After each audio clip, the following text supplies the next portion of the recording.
Hello and welcome to the Schooner Pod. I'm your host, Bobby Howard. With me, we got Jameson, we got Ty, and this production is brought to you by DraftKings and the Pigskin Podcast Network. We are excited to break down this game. Always one of our biggest podcasts of the year, and it's all about OU Texas. We're going to talk about the game. We're going to talk about the fair, some food items to look forward to. And Jameson, this is your first time back at OU Texas, full bore since 2018.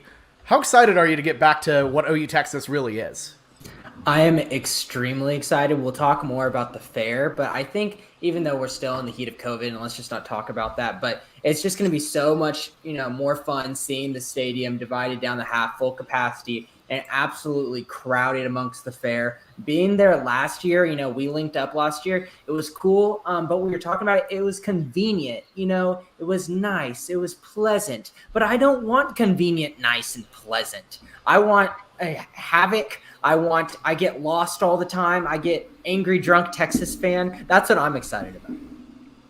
I mean, I love it. Ty, you were a big fan of chill, easy OU Texas last year. Are you excited? Yeah. So my take was not so much the game. The game was disappointing, although it was very convenient to walk down to the concession stand, spend like 2 minutes in line, get food, and then come back up and sit and leisurely, eat and drink during the game. But the fair was super convenient. But yeah, I'm excited for the game to get back to full capacity. The fair. It was not even a fair. It was a fake little fair. And we were sitting there and we were right in Big Tech's area. And I'm like, Big Tech's needs to be yelling at me more to wash my hands. And oh man, is Big Tech's going to be yelling at us to wash our hands? Yes. I mean, he's not wearing a mask anymore, but he'll definitely be. He'll definitely be riding the hands thing very hard. If Tex was wearing a mask, I think everyone would lose their shit. Oh God, yeah. No, it was actually a big political debate when they announced that Big Tex would not be wearing a mask this year. I guess it was, but I mean, he's tall, he's social distancing already. I mean that, but also he's like big and spreading more germs out to everyone, like a giant Mr. fan. So. I don't know. I see both sides. Sides. But as our guy Michael Whitman says, Big Tech's got Pfizer, so we're set. All right, let's talk about the actual ball game. And this Texas game kind of comes at a crossroads. OU doesn't really know who the hell they are. They haven't had a complete game yet at all this season, and really Texas is a bit of an anomaly too. They've had an atrocious game against Arkansas. We all saw that. But since then, they've changed quarterbacks with Casey Thompson. They've been putting up big numbers on offense other than TCU last weekend. And they seem to be better. So on one end, you have a team who hasn't put together a complete game, but hasn't gotten embarrassed yet. And the other end, you have a bit of a weird Jekyll and Hyde Texas team. And that makes for probably one of the most confusing OU Texases we've seen in a while. I truly have no idea what to expect. So, Jameson, are you in the same boat as I am where this feels like a complete, unknown? Yeah, and it's a 3.5 point line. We'll pick that on our Pick'em pod that we'll have released. Essentially, your guys are going to have 3 Schooner pods to listen to on your way down, about an hour each, perfect for your drive. So I know this is the second one you're probably listening to if you're listening to the K-State recap. You listen to K-State recap, this one, then the Pick'em pod, then you're in Dallas. So if you're driving down there, but good thing. But yeah, 3.5. That it kind of makes me feel uneasy. This Texas team has looked really good after that Arkansas game. I understand that TCU game, they had a couple hiccups, but they have a lot of strengths that really concerns me as an OU fan. Will Casey Thompson show up in this? It's not really a revenge game, but it's like he has a lot of Oklahoma roots, obviously. And this game could put him on the market. There's going to be so much to talk about with him. With it being college game day as well, he's going to probably have his own story about his dad and his brothers as well. Yeah, I mean, particularly his dad. Both the good and the bad that comes with him will be featured for sure. Ty, your expectations going into this weekend? I'm worried. This is the first OU Texas in a long time. honestly, that I'm concerned about. And I don't want it to turn into a Gooner take. I feel like a lot of people would agree with that. I'm personally, we're going to dive into it more in picks, but I'm kind of surprised that OU's favored at this point, really. Yeah, the 3.5, like you said, it feels a little dirty. It feels like a pick 'em for me, honestly. Texas has way more momentum than us. Us against the spread, we have not been doing well at all recently. And can this team stop Bijan Robinson? That's the biggest thing. We have not been able to finish our drives. I talked about it a lot in the K-State recap. And teams are doing so well at just taking the drive and elongating it to the best of their abilities. And people that can do that or have dominant running backs who can catch and run the ball hard. And that's Bijan. Bijan's one of the best running backs in the nation. And if there's anyone who can get you 4 yards of play easy and can make a 15-play drive for a touchdown, it's him. Yeah, I mean, Bijan Robinson, we haven't had a player like him come across us yet. And no disrespect to Letty Brown and Deuce Vaughn, but this guy is unique. He's big, he's fast, and Texas will ride him all game if they need to. Last time out, we saw them run him 35 times against TCU, and he was very effective. I believe had 280 or 200 some odd yards. The guy can flat out play, and with this defense being as inconsistent as it is, it'll be a fight for sure. Yeah, I'm personally concerned about the time of possession. Really, we've been terrible at that all year, and it's become enough of a pattern now that any competent team is going to notice. And Texas is the best team that we will have played all year when we walk onto the field with them, and I think they're really going to be able to abuse that and take advantage of that because. Like we sort of texted about today, those stats I don't recall off the top of my head with Rattler and the 20+ yard passes and his just abysmal. He's attempted I believe 12 all year and he's completed 3, and he's thrown 2 more completions to the other team, and then the rest are just misses with a lot of ones that should have been intercepted. So. If Texas can really control that time of possession and force us into that mode where we're having to try to take big shots sometimes, that really should be a recipe for success for them potentially. Yeah, I think the blueprint's clearly out there. That is how you play with OU. And I kind of wonder if Texas needs to do that because I feel like they have enough offensive firepower where they can score with OU if it does become a shootout. Which I don't know if it will be or not. But, Bijan Robinson is key to that. And containing him, making sure he doesn't break off those massive runs, making sure he doesn't, you can contain the short game on him is huge because that's what Texas likes to do. They establish the run in the middle and then start breaking it out to the outsides a little bit more. And they've just kind of out-physical teams. The one time they've had an issue with this is against Arkansas, who is, as we know, a much bigger, much more physical team, given the SEC, and mainly, honestly, Sam Pittman, who, to borrow a phrase from the excellent Shutdown Fullcast, they're just into whomping people.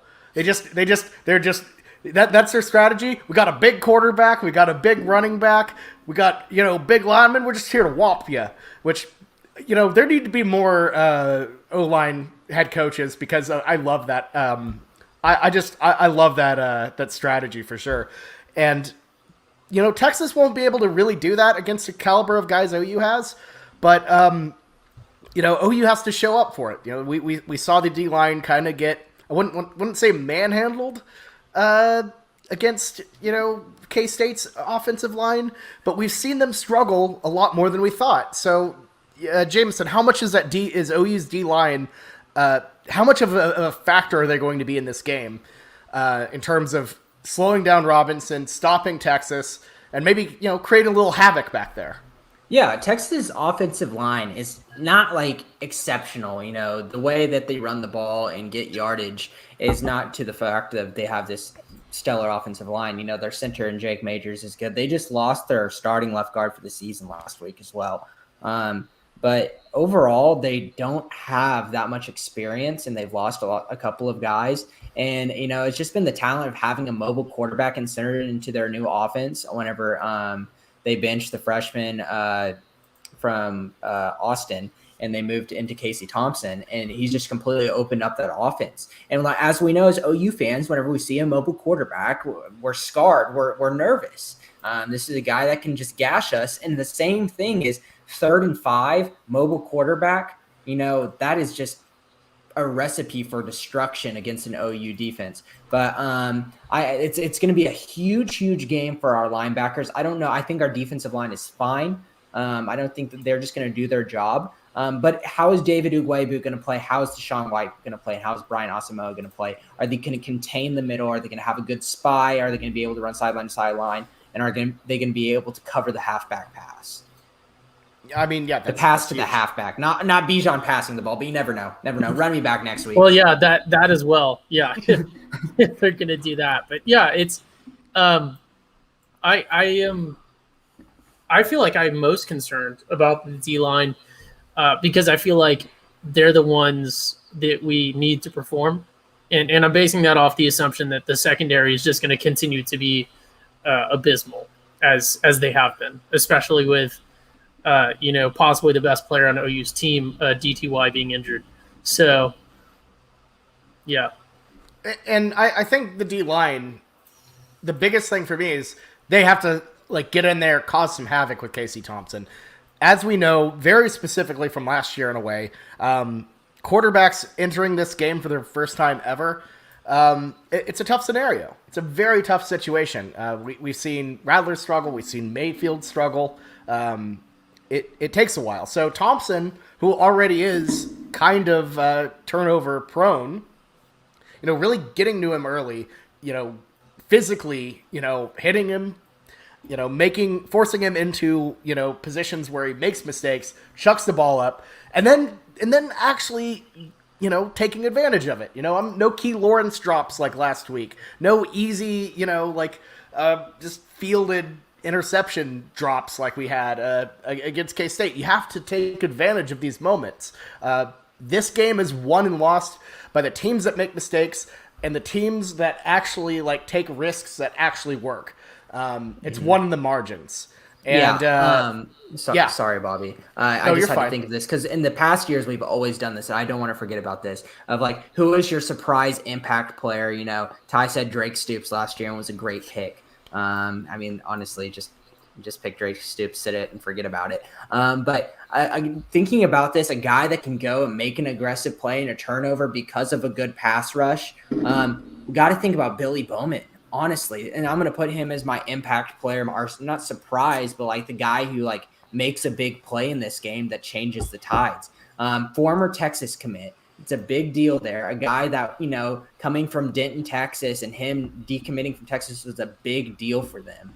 And now he's our starting nickelback. And the nickelback position, we've been saying this for years, even with Buki, it's that is the position where you go and make plays in the secondary. You play up tight, you press your man, and you make plays for the ball. You want a guy who's fast and athletic and you can catch. And we still haven't seen that yet from Billy, even though he dropped one at the beginning of the season. I think this is a prime time. If we're looking for a guy to get an interception, that's not our boy Delaren Turner-Yell, Ty. I think it's Billy. Well, Delaren Turner-Yell is already my game ball for this game. For sure. Yeah. What do you, Ty? What do you think? You think that Delaren Turner-Yell is going to be your game ball already? He's still injured, is he not? Oh, I think he'll play. So really? I mean, he was pretty highly questionable to play last week. Did not travel with the team. Almost think that could be just a precautionary to make sure he is good for this. I'm not saying he purposefully set out to be good for Texas. But if you're kind of 50-50 on the edge, you don't want to screw yourself over for the larger part of the season. Those lower body injuries, it's very easy to re-hurt it. So you don't want to rush yourself back. And with him being a big time leader on this defense and seeing that he is needed, I don't see how you can miss a game like Texas if you're questionable. Yeah, no, that's no guarantee, that he'll be the game ball. If he plays, maybe. If not, still maybe. Because he might still be the best player on our team, even when he doesn't play, because his team's abysmal. Which brings me to my point about turnovers, like you guys mentioned, we're not really doing anything when we get them. Yeah, they can be major sort of game altering things, and it would be very crucial for us in potential tight game like we think this Texas one's going to be. But this year, our offense really hasn't been able to do anything with turnovers when we get them, and that's disappointing because I feel like it doubles the other team's momentum when they have that sort of, oh, we got them, there's a turnover, and you have that slight, twinge of disappointment, and then we go 3 and out, and then they're like, oh yeah, no, we definitely do have this. So that's probably a bigger concern for me than creating turnovers at all, because at this point I don't feel like even if we did create a turnover, it wouldn't necessarily be any different than if we hadn't, because we're not doing anything with it. Yeah, and that just kind of comes to it. You have to capitalize off those mistakes, and I think that that's crucial. This offense has to do what it did against Kansas State, play within itself, not try to go for the knockout punch every time, which it can be so tempting to, especially in that environment. There's no better feeling than having your side of the field blow up in excitement and the other side just dead. So I can get the urge to try to go for the long ball, but it's got to be measured. It's got to be patient. It's got to be calm. That's how you win the game. Mm-hmm. Yeah, there's a lot to think about it, and I think we kind of hit a lot of the things that we're looking for from our defense. I think we'd be remiss to not talk about what to expect from Texas's defense, because in all honesty, that's how we're going to win this game if we're going to score a lot of points versus defense. We saw that they have their weaknesses. They gave up a good amount of points to Texas Tech, and I know that was a lot of slot points, and they gave a decent amount of points up to TCU last week. And the one guy to really watch for on their defense is DeMarvion Overshown. He's in their inside linebacker. He's going to be their playmaker. And Brockermeyer is right next to him too. Is a longstanding guy, and both of his little brothers who went off to Alabama last year. The middle linebackers are their strength. While on the other hand of OU's defense, that's almost one of our weaknesses. But their defensive line has its holes. If we can establish the run versus this defensive line that's young and still waiting to get experience, like I said, if Kennedy Brooks can have a game like last week, I feel pretty good about our offense and capitalizing this week. Yeah, if you want a potential major impact player, Kennedy Brooks right there, I think can really break off some big runs. You saw Texas struggle with Zach Evans. They also struggled with screen passes, some of the stuff in the margins. That was something that OU really excelled with against Kansas State. So, they'll probably look for that a little bit more, try to cover that up. But if they can exploit that, they'll be huge. Yeah, I'm not. I don't know anything about Texas defense. Yeah, well, let me hop in a little bit because so their defensive line really has, to me, in the games that I've watched their games pretty closely because I've been pretty interested in this Texas team. I mean, I picked them as in my wild card picks as well as I've kind of ridden them pretty close in most of our pick'ems and our against the spreads this year. They have, there a lot of returning cornerbacks and safeties that we've seen in the past. Obviously BJ Foster, the safety that was talking trash to Jalen Hurts, but then just got trucked. He's there, but he's not trash. He's still pretty decent. My boy Deshaun Jameson out there too, and Josh Thompson, both very good cornerbacks that play the ball really well and that will do well on our wide receivers. But like I said, these defensive backs, there's no shutdown down there. They're competent, but if we can play the run defense and get the safeties thinking and creeping down a little bit, then our passing game should be opened up. But we are not winning this game with one of those games where, versus Nebraska, where Kennedy Brooks has 30-something yards and Eric Gray has 20-something yards. We will not win this game at all. We need 150-ish rushing yards, honestly, I think, if we want to win this game. Texas's offense is too good to get in the slog. The offense has to be working on all levels. They have to be respecting us on all levels in order to really win this game for sure. And we'll give a shout out to BJ Foster. Can't forget one of his greatest hits where he was guarding Grant Calcaterra and got one arm grabbed, or just the one arm TD. But that's the thing, Foster. Yeah, he keeps screwing up, keeps having these mistakes, but at his core, he's a good cornerback. So we'll see how it works. But I don't know. Texas's defense is it's tricky because we haven't seen really a ton out of them other than like Rice, I guess. I don't know. They don't impress me a ton. They've gotten a couple good takeaways, but I feel like that's due to a lot of the ineptitudes of TCU, Texas Tech, and the other garbage squads they play as well. And that Louisiana game is looking worse and worse by the weeks. So. Yeah. Hey, Bobby, so who is your big breakout player? If we're going to lock in Ty DeLeonard-Turniel, who is your breakout player of, comeback player for you too, Ty, coming off an injury? Yeah. Who is your Drake Stoops of 2021? Mine is still Drake Stoops. I called Drake Stoops. He beat you to it, Bobby. He had to get you in. I've summoned Pot of Greed. You never saw this coming. I summoned Pot of Greed. Oh, I did not expect that. No, you never saw it. You never saw that coming. I did not. Yeah. You were Okay. So on that. You were quick on the trigger. Oh yeah. No. So Ty summoned Pot of Greed. Picked 2 impact players, of course. The only one who's summoned Pot of Greed so far. But yeah, no. I like Brooks a lot here. I don't know. I feel like the running game is something where Texas is vulnerable, and I don't know. I know that might be a little cheesy, a little easy to go for, a little low hanging fruit, but I think I feel like you can only pick him. Do you think he rushes for over 150 yards, or he gets more than 2 touchdowns? Yeah. I think he's going to have one of those plays, like a plus 40-yard run, like something like that breaks the game open. That really shifts the momentum. I really think Texas's run defense is so suspect that I feel like that will be where one of these big plays comes from. Yeah, and whenever TCU did run the ball with Zach Evans, it looked good. It looked good last week, and I understand Bolton Blake was getting mad about the Zach Evans not getting enough carries and getting enough touches, like the whole TCU fan base, because he's their best player and he should be getting the ball more. Texas has its holes, and we need to exploit them. Our offense is going to win this game. I know it's weird to say this out loud, but I miss the old OUs where I can feel like we can score at will.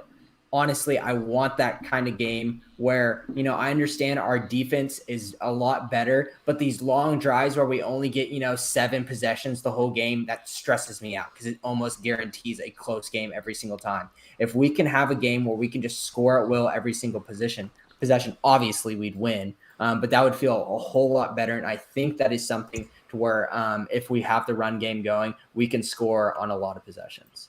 Yeah, and I mean, it's about getting them off the damn field, and if you can't get them off 3rd or 4th down, turnovers. I think turnovers, if you can force Casey Thompson to make mistakes, that will be the key to the game right there. Yes, for sure. Ty, you got anything else of what you're thinking about this game? Yeah, I really hope it doesn't come down to a quarterback battle, because I don't know that we would necessarily have that. But like Jameson said, it's super weird to say as an OU fan, I wish we could, score at will, because traditionally that has been the case. But I do feel like that has also been the case this year when we get our play calling right. And that's something that we've sort of adjusted to a little bit in this most recent game. We saw a lot of plays that were much more, playing to Spencer's strengths and not trying to employ him as a Heisman quarterback. And so hopefully when we start to chain things together, we can, have, the potential to really shoot it out with Texas. Mm-hmm. I should have chosen violence and picked Caleb Williams as my impact player. Because, he has to get a goal line touchdown because we are giving him the goal line Blake Bell packages. We've seen that in multiple games this season. If it's not just if he goes out there once okay, maybe that was just kind of something to catch them off guard. But if you go out there in multiple games, I feel like we're going to see that a lot if we're on the 1 or 2 yard line. And, I understand missing that snap versus K-State was tough. That was tough. But that was a rookie mistake, and it's not like you can bench him for that and not do the play ever again. And I feel like a lot of that was on the long snapper. If you looked at several of those snaps, Rattler had issues with it. I don't think that was a Williams issue. It was just sus snapping. And I will say my favorite Caleb Williams play from Kansas State was when they just randomly threw him in to throw a slant. And then, and they pulled him. I'm convinced that the mess up snap was on purpose, and everyone but Caleb Williams was in on it, and that Lincoln Riley called that on purpose to get people to be quiet. This is what we missed during our K-State pod. And if you guys are listening to back, so we did not get the Schooner takes from Ty. We needed this Schooner energy. That's not a Schooner take. That's a fact. It's not Schooner energy. It's conspiracy theories in the best ways, because we're a bunch of sheeple, and we don't understand the deeper layers that the deep states trying to figure out here. You guys got to dig into Lincoln Riley's financial records. He took a lot of future bets on quarterbacks other than Rattler to win the Heisman, and no one's paying attention to that. And that's the only reason he still got him in. He was a big Matt Corral guy. He was a big Matt Corral guy. He knows Rattler's trash, and he knows he can cash in on it. Is what's going on.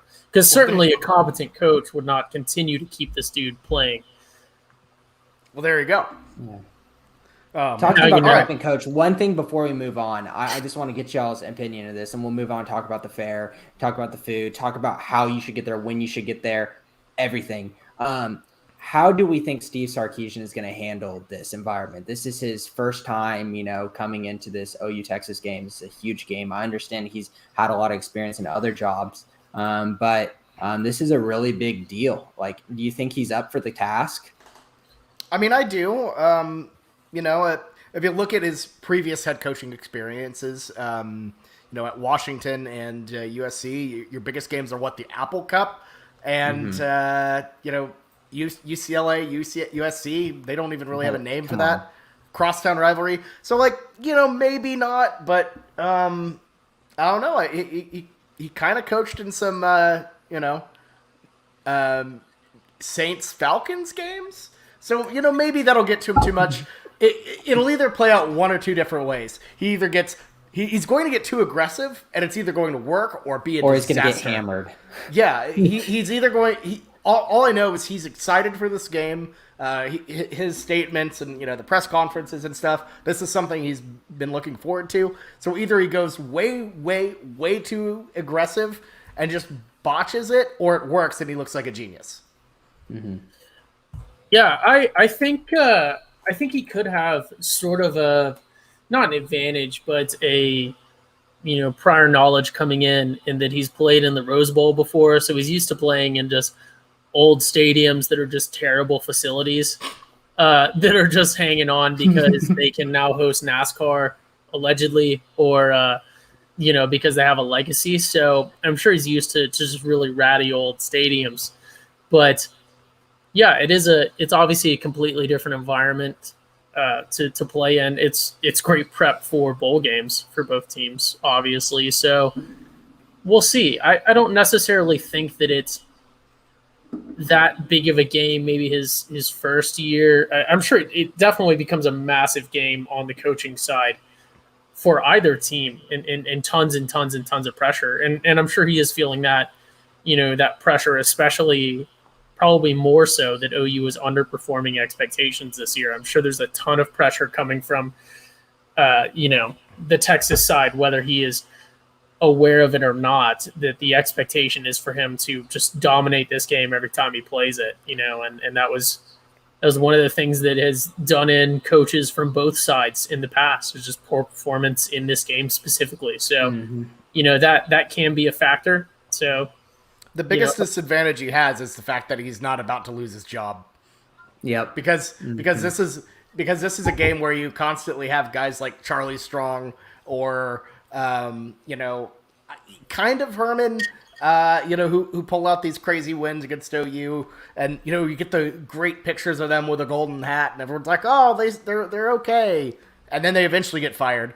But for that one day in Saturday, it looks that one Saturday in October, they look great. Yeah, last year was definitely kind of a hot seat for him game. I remember thinking about that. But yeah, I think it's really interesting just seeing a first-time coach and just seeing how he'll handle the pressure there. But other than that, I say we talked about the game. If you guys want to listen more about our takes and what we actually think is going to happen in Big Keys, listen to the Pick'em Pod that should be out right after this here pretty soon. Listen to it on your drive down. Get you kind of ready for the whole slate of college football. But let's talk about the fair, because people go into the game, a lot of people listening are going to the game, and there's a correct way to do things. And there's a lot of pointers that you need to hear that we talk about every single year. And my thing is you just got to get there early.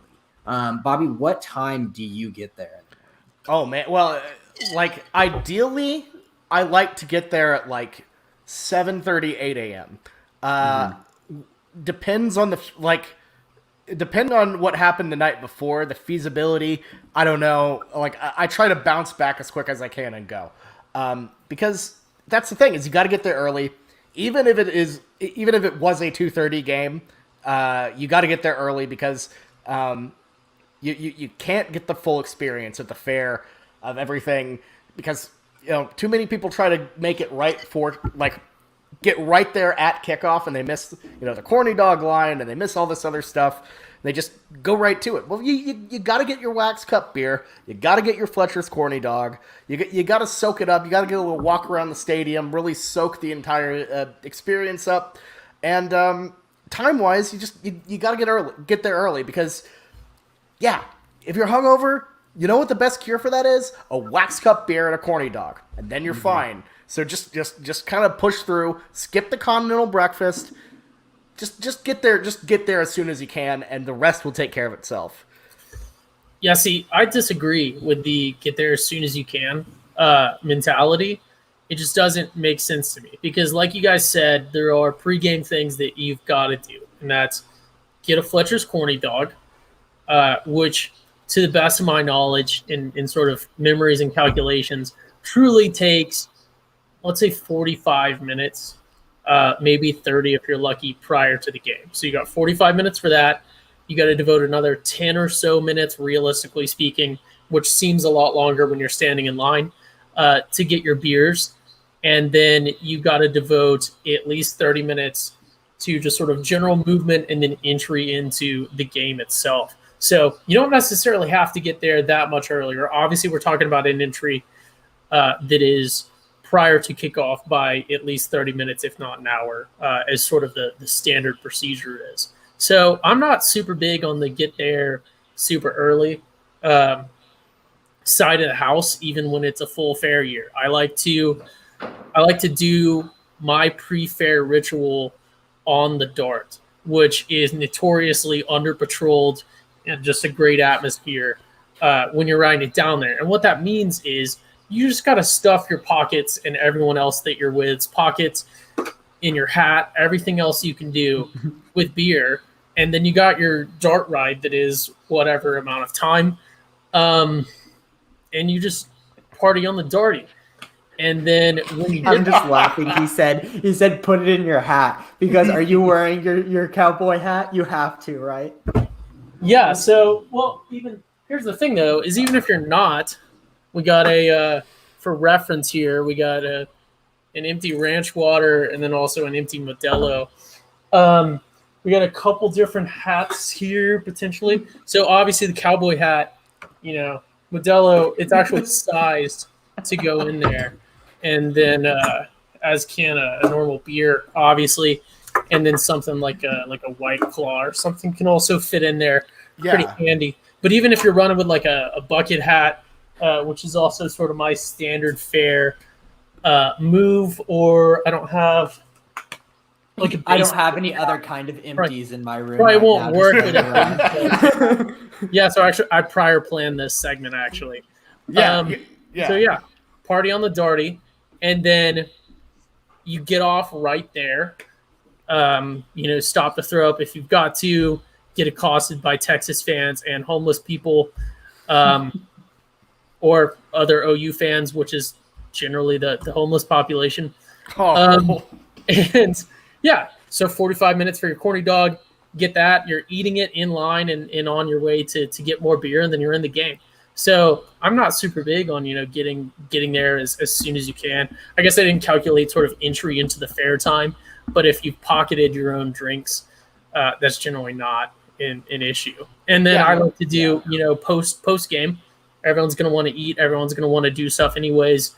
And it's better to sort of wait on your transportation out no matter what you're doing. That's key. And that's the time where you really thrive in the fair, I think. So that's my take on the fair. And this year, nobody pointed out, you guys are free to jump in, but I was looking at the 2021 Fair Food Award winners, and normally there's something that really jumps out at me. There's just nothing this year. It's really kind of disappointing. We got some seafood gumbo, deep fried balls that I just know are going to be just bone dry and way smaller than they look in the picture, and probably not quality.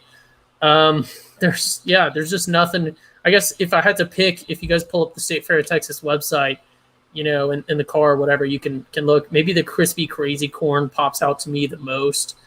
It's some street corn with pulled pork and a pineapple slaw and some other stuff. But even that is not really jumping out on me. Obviously, the Fletcher's corny dog is the move for the fair. But post game, generally, you're not having the Fletcher's because that's your breakfast. Yeah, and I mean, we'll do a deep dive into the food for sure. But in terms of getting there, oh yeah. Oh, sure. we can definitely dive into the food right now. Let me hit this real quick because I need to say this because this is extremely key. Because Ty talks about the Fletcher's line. Everyone has to get a Fletcher for Fletcher corny dog for breakfast and a beer. But be strategic. I hope that you're not showing up to the fair alone. Hopefully you have somebody with you. If you're showing up alone, I applaud you. That's great. Stack cups. Have a great time. But if you're showing up with somebody else, divide up. If you get there early, say like at 8 or 8:30, it's still not going to be that crowded. But the coupon line, because most people probably don't already have coupons, you need one person to go to the coupon line, the next person go to the Fletcher's line. Buy the coupons online. But you would have to get them mailed to you, and if you don't. haven't done that, so you can just pick it up there. Yep, they have coupon pickup lines now. You buy them online or ahead of time. Still show up with your ID, and then scoop them up. Well, you still have to sit in a line. Oh, they've done that for a while. The line is like 2 people. It is easy. That's how I've done it. Actually, it is super fast. Okay, this is a podcast for learning. Option. But yeah, you got to. I think that you just have to break up and just make sure someone gives straight to the corny dog line, and then that other person gets the coupons. Because even if you're getting at that time and you didn't, buy them immediately beforehand, just don't go to the first coupon line that you see. Always wait and go to the second or third. That first one is always ridiculous. So skip that one. And then once the person gets the coupons, the other person in the corny dog line, so that person goes and gets beers, brings the beers back to the corny dog line. You can get your first wax cup done before you get your corn dog. Get a second beer with your corn dog. Absolutely. That's the strategy. Because if you have you go to a shorter line, like go to like some I don't know, the weird twisty potato line that also sells beer. Mm-hmm. Yes. And then you get those beers. Those are your line beers. And then, you just wait in line for their corny dog. But, that's the key is if you get there early enough, the lines are super manageable for the corny dog. You just springboard your day. And then you post up at my personal favorite spot, the Beer Barn, which is located right in Cotton Bowl Plaza. Sneaky little spot. Looks like there's a bunch of crowds. But you move past them, get in that line. 6 coupon beer. I believe that might stay put. I know they changed the price of coupons, but you just post up there. I usually just post there until game time. I've seen the fair enough, but they also have one of the items that I think is just incredible: the frozen ranch water, which is more than 6 coupons, of course, but just a delightful treat in the morning. Great for post game. I enjoyed that overtime game with 2 of them. Just kind of posted up outside Cotton Bowl Plaza last year. So Beer Barn, definitely a move to the uninitiated, for sure. Yeah, you're going to be dehydrated no matter what when you wake up in the morning. I don't care what you did the night before. You definitely haven't had enough water in your system. And that frozen ranch water sounds pretty nice. The biggest thing I'm very curious this year is will there be a coupon difference per location in beers? Because like Bobby said, the coupons used to be 50 cents per. So there's 6 coupon beers at the beer barn, $3 beers. Hella good deal. But the majority of other places had 10 coupon beers, so $5 beers. And these are those, wax cups. What are those? You think how many ounces? 12 ounces in a wax cup, you think? Something like that, 12, Yeah. maybe 16 if you're optimistic. That's not 16. I'm not. They're not filled. Even if they are 6, they're not filled to 16. For sure. For sure. So yeah, so you got to be strategic. Take a lap around before you find your place. Bobby has his place, but take a lap around. See the beer prices. See if anyone has, cheaper beer than the place that you started at. And once you find that and you've done your first lap around, then you can say like, oh, this is a place where I can hang out. Text your friends, see if you guys want to hang out there. And then there you go. And then you have your place until 10:50 or 10:30 whenever you stumble in. But you got to have your strategy for sure. Definitely. I kind of like Ty's dart strategy. So definitely do that if you're coming farther out from like downtown Dallas. I think we're in unison. Dart's the move. Do not drive. It's a disaster. Dart it up. It will be a hassle. I definitely recommend waiting a little bit. Let that initial crowd push by. And after the game, don't go for the flashy food item. Don't go for like the Big Tech's Choice Award that you want. Go for something simple like like those same weird potato twisty things. Just you're looking for nourishment after the game. You're looking to power your way through the night. That is your move right there. Yeah, I will say a couple of years ago, Bobby and I spent over an hour in line for fried cornbread, which thinking back already, it was deep fried. It was deep fried as hell. Deep fried cream corn is what it was. Yeah, it was essentially cornbread because it was breaded. So yeah, we're waiting, super dehydrated. By the time we get up there, there's just no liquids available whatsoever at this stand. Literally over an hour. A lot of people think they'll stand in line for an hour and it's like 10 minutes. We spent over an hour in line. And then it was just the driest thing possible. It almost killed us. And I just had to leave after that. Yeah, after the game is a tough get the name. Yeah, don't get the food on the fair choice list. I'm pretty convinced that you can just buy your way onto that. Mm-hmm. Anyways, eat for fuel after the fair. And we are just primitive beings after the fair. After they let having, because they have beer in the stadium now. It used to be a couple years ago they didn't have alcohol in the stadium, so you had to pound it hard before you got in. And they had 1 year where they just had the beer garden inside, but you couldn't take the beers out of the beer garden. But, things have changed now. So it's revolutionized, how much you have to be aggressive beforehand. But once you get out, that is a huge debate. And I've had this problem with me in the past. Say we do lose and we are very tough during losses. Like I get pissed. I'm in a bad mood. I don't want to have fun. I don't want to talk to anybody. I want to rage quit and go home. But great medication for that is just hanging around the fair and just let the Texas fans beat you down into submission. And then you finally come to terms with things and then just have a good time. I wish I had done that because last time I went to a real fair 3 years ago, I rage quit and left right after. Absolute disaster. First of all, finding a ride. I said I ain't going to even wait in the line to get back on the train. Another horrible thing. So I walked forever away from the state fair, tried to get an Uber, paid way too much. And it was just an overall bad decision. No matter what happens, just take the beat down from the other fans if we lose. Embrace the competition. It's going to suck. But after a while, you're going to realize I've been looking forward to this trip for so long. This is fun. I'm at a state fair. Actually enjoy the experience and try to make something out of it. Just mentally disassociate. That's a nice trick.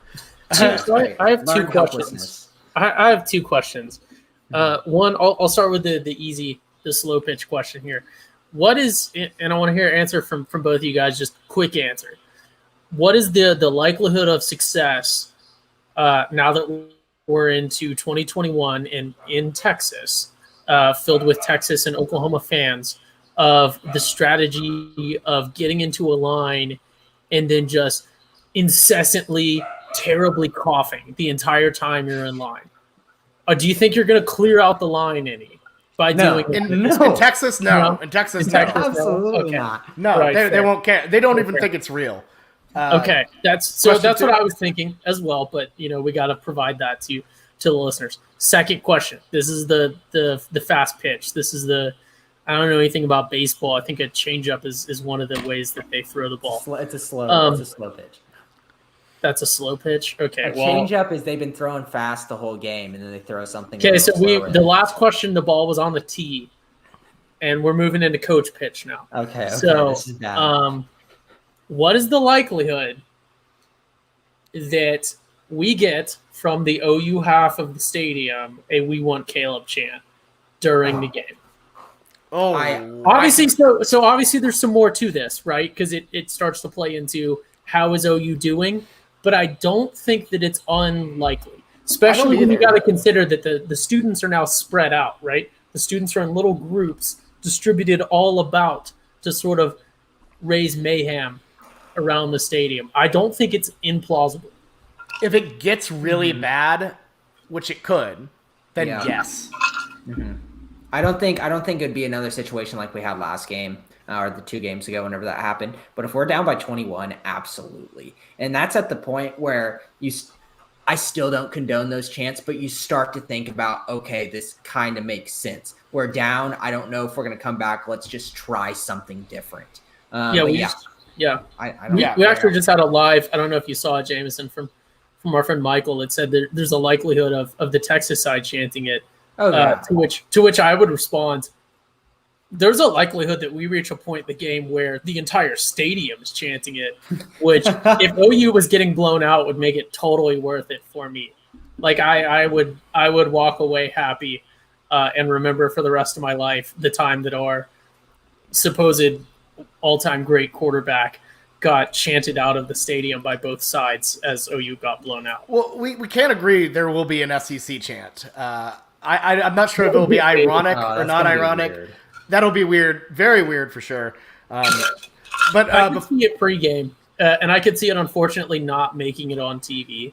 Yeah. But hopefully it'll make Twitter or something. But that's going to bring us together. I don't want to bring OU and Texas together. I want just absolute, just like we're getting angry at each other, and obviously not physical. I don't want that. But I want there to be some absolute tension. Like whenever you lock eyes walking back past someone in burnt orange at the fair, like this hatred, underlying hatred. Like I swear to God, don't. It's got to be the equal hatred. I don't like this come together stuff. It made me feel a little uncomfortable this offseason. So I would love it if we just went in on each other. I'd like to touch on a couple just don't do's. Just don't do this at the fair. College game day is there. Do not go to college game day, folks. Mm-hmm. That is a waste of your time. You can, one, watch this every Saturday, and 2, it's just there's so much stuff out there to do. Don't spend it watching college game day. That's just a waste of your time at the fair. Mm-hmm. Yeah, and if you do your lap around, you can see oh, there's game day. Oh, there's Corso. Like that's all you need to do. You don't need to make a sign. You don't need to sit there. That is a waste of your time. It's already too crowded to begin with. Like I said, just go find your spot. Let's talk about food before we end this podcast. I think that's a big thing. Like Ty said, a lot of the times you look at these big time things, and you're like, I want this, or this looks good, and it's probably not that good, and it's probably too expensive, or you never know where it is. But Bobby, you got the winners pulled up? Yeah. So these are some of the Texas Choice Awards. The deep fried seafood gumbo balls won Best Savory. They won Most Creative. So if you're really wanting to ball out, do that. They're in the food court area. That, from what I've heard, the deep fried I-35 is good but hard to eat. So don't do that one. What is in the deep fried I-35 for people listening? Okay, the deep fried I-35, it's a fried kolache with smoked brisket, and then they combine this peach juice thing with Dr. Pepper to make a sweet and tangy barbecue glaze, which they drizzle over the kolache. it just kind of seems like a mess. You can't be messy though at the state fair. You need this all needs to be like handheld stuff. The great thing about deep frying everything is for the most part you have a hard outer shell that you can use your hands and not avoid the messiness of the outside. You don't want to have to find a place to sit down and eat that. So yeah, the deep fried seafood gumbo balls make a little bit more sense. But I don't want something that's just like I have to put on a plate. Yeah, absolutely. So if you want to ball out, go with the gumbo balls. Other than that, you got these weird pork shot things, which is smoked sausage that's wrapped in bacon that forms a tiny little bowl. And then you have mac and cheese inside. So that sounds interesting, I guess. And then they have a duck dumpling, which, I mean, sounds delightful, but I don't know if I really want to eat duck at a state fair. Yeah, honestly.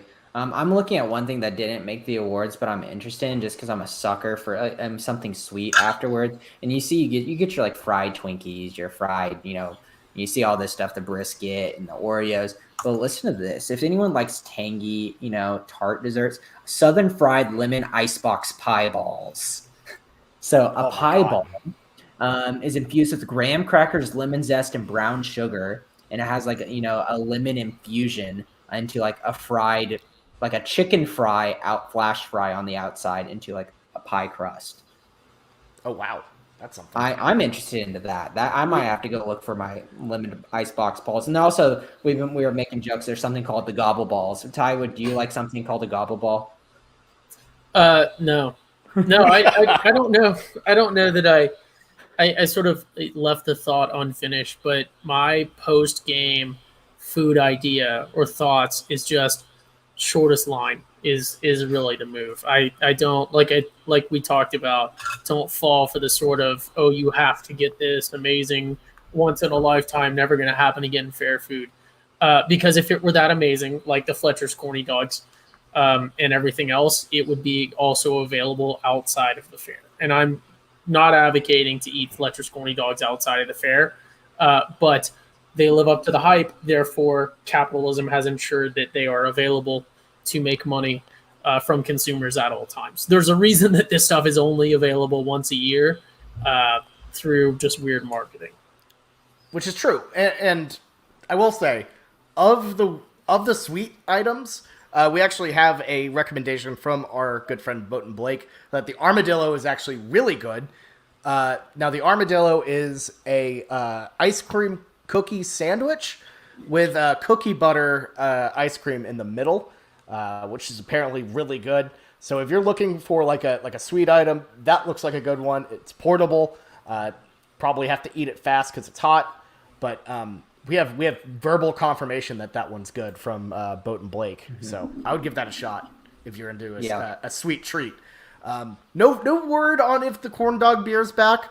I would hope it would be, and I will be on the look for it. Yeah, it was a good experience drinking it, but having it in a can, I bought it at a grocery store beforehand, and I put a little rim of mustard around the can. Not as good an experience if I had it, on draft. Like it would have been a lot better. See, that's the texture that doesn't sounds work. like a rock bottom, like it was alcoholic move. Just a tough moment. I don't even know, like pouring mustard on the can of it. No, it was not my finest hour. Well, Bobby and I had it on tap at Texas Live one time. We did after a Big 12 championship after the Baylor, yeah. Mm-hmm. Yeah, but I mean, it was an interesting taste. I was like, oh, it's just gonna be a little bit corn doggy. No, it was pretty corn doggy. But it kind of worked. It kind of worked. Mustard into a can of beer. It tasted like, how like Miller Lite tastes like bread. It tasted like that, but corn dog meal. It was not. It was not Miller. I'm not saying it was Miller Lite. I was saying it tasted like corn dog meal. Speaking of corn dogs, the final food item I have to advocate for, not on that list. It's the Fletcher's corny dog. You can ask for them. No, hear me out. You can ask for them. You can ask for them to make mine Texan, which means that you get it with a all beef / brisket corn dog, and that just sounds incredible to me. So you can't have that. Don't have that. That doesn't even make sense. Yeah, it doesn't. A brisket corn dog. Mm-hmm. Yes. I don't know. I mean, you can do it, but here's my thing. I feel very passionate about the correct way to do corn dogs, and I'm going to do a little short segment where I passionately tell everybody the right way to do something, and there's no other correct way about how to handle Fletcher corny dogs. Say, I'm all for trying that, and going, but don't make that your first corn dog of the morning. You have to have the original in the morning because this is a tradition. Yes, Fletcher's is very good. We enjoy it. But it's the nostalgia that comes with having an original Fletcher's corny dog, with whatever you want to put on it. If people want to put ketchup on it, I think that's all right. But, putting some just mustard across it and having a beer, there's nothing like that. If you go and first have a jalapeno cheddar dog or like a beef brisket dog in the morning first, yeah, it might be cool and different, but it just doesn't bring me the nostalgia. Go back to the line after the game, Ty. I understand you don't like the long lines, but maybe that might be something to try if it's worth your time if you're close to a beer stand. Jameson, the very obvious move is you double dog it. You have a normal dog, you have the brisket dog, and maybe like if you have someone you really trust and like in terms of like fiance, girlfriend, whatever, split the dog, split that middle dog with them, and then then just go for it. But you just eat it, not on the stick. Well, no, you take one bite of it and then you pass it off, and then you just just whittle it down. I don't know. Corn dogs aren't a very collaborative food item. No. Other than that, I think we really hit all of like the food items. Like I said, I don't know. I mean, does everyone have like a topic they're thinking about? Just like a little short. We were going to post these shorts on Twitter near the end of the week about just a topic about this game and the fair that we're passionate about. Mine's about the correct way to do corn dogs. So check out for that for sure. But other than that, Ty, do you have anything you want to talk about? On your I do. Are we doing them separate, or do you want my? Yeah, we're gonna do them separate. I think. I do. Mine will be on gold accented uniforms. Yeah, and I'm pretty sure I'm just going to be old man yelling at Cloud on how it should never leave the Cotton Bowl. So, because I don't know, there are people out there who think it should leave. And I'm just going to take my time and yell at them a bit. So I will say to wrap it up with live there, it would never be the same, but it wouldn't necessarily be bad. I will say that it would presumably be mostly people that actually go to the game because there's literally nothing else out there. Ooh, I will save that for my rant. Hard for sure. Disagree. Oh gosh. Well, the fair is what makes it so great. It is because it's the only game like that. It's the only game like that. The sheer inconvenience is what makes it amazing. You're just riling up Bobby, and we're gonna have an extremely passionate. No, I'm doing it on purpose. I think we all know that I'm 100%. It should never leave the fair atmosphere ever. It should never leave. Whitman in the comments thinks it should leave, and that makes me mad. So before I rage quit, we're just fueling you up. Yeah. Jameson, Ty, thanks for popping on the pod as always. It's a great time. I love just deep diving into OU Texas. All of the experiences involved for sure. So, looking forward to having you all on the weekend spread in a couple days. And if you're all listening, either if you're on your drive or catching this on release, make sure to keep tuned for that. It's going to be good stuff. So, yeah. So thanks to our sponsor, DraftKings, as always. Thanks to the Pigskin Podcast Network. And we will catch you soon. Have a good weekend. Beat Texas. And Boomer Sooner.